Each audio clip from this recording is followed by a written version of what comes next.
کہ کس طرح وہ بیت اللہ کی تعمیر ہو رہی ہے، حتیٰ کہ نبی مکرم صلی اللہ علیہ وسلم مسجد نبوی کی تعمیر میں اسی طرح اینٹیں اٹھا کے لا رہے تھے، اسی طرح سامان اٹھا کے لا رہے تھے جس طرح باقی صحابہ تھے، اور خندق کھودی جا رہی تھی، اور جب کسی سے وہ کدھال جو چٹان مشکل میں آ گئی تو کدھال پکڑ کے اس کو نبی کریم صلی اللہ علیہ وسلم نے توڑا ہے۔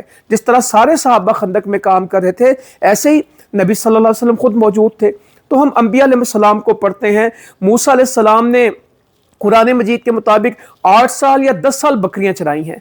رسول اللہ صلی اللہ علیہ وسلم سفر میں تھے تو صحابہ سے کہنے لگے کہ کالے کالے پیلو کھاؤ، تو صحابہ نے کہا کہ یہ بات تو صرف بکریوں کے چرواہے کو پتا ہوتی کہ کالے پیلو، تو آپ کے علم میں کس طرح ہے؟ تو آپ نے فرمایا کوئی نبی ایسا نہیں گزرا جس نے بکریاں نہ چرائی ہوں، میں بھی چند قرات کے عوض، چند پیسوں کے عوض مکہ والوں کی بکریاں چراتا تھا۔ یعنی بہت چھوٹی عمر میں رسول اللہ صلی اللہ علیہ وسلم بکریاں چراتے تھے، کام کرتے تھے، پھر تجارت کے لیے شام کے سفر کیے ہیں، کام کیا ہے، تو زندگی بھر کبھی فرصت نہیں ہے۔ صحابہ کرام سارے کام کرتے تھے، سیدنا ابوبکر صدیق کا الگ کام تھا، خبیب رضی اللہ عنہ کا الگ کام تھا، سیدنا عمر فاروق بتاتے ہیں کہ میں اونٹ چراتا تھا۔ تو یہ سب لوگوں ہی کے ہم جب زندگی میں پڑھتے ہیں تو کام ہے، اور اس کے بغیر زندگی چلتی بھی نہیں۔ ایک آدمی کہے میں سارے کام کر لوں گا، گھر بھی تعمیر کر لوں گا، دروازے بھی بنا لوں گا، گاڑی بھی ٹھیک کر لوں گا، کپڑے بھی سی لوں گا، یہ ہو نہیں سکتا۔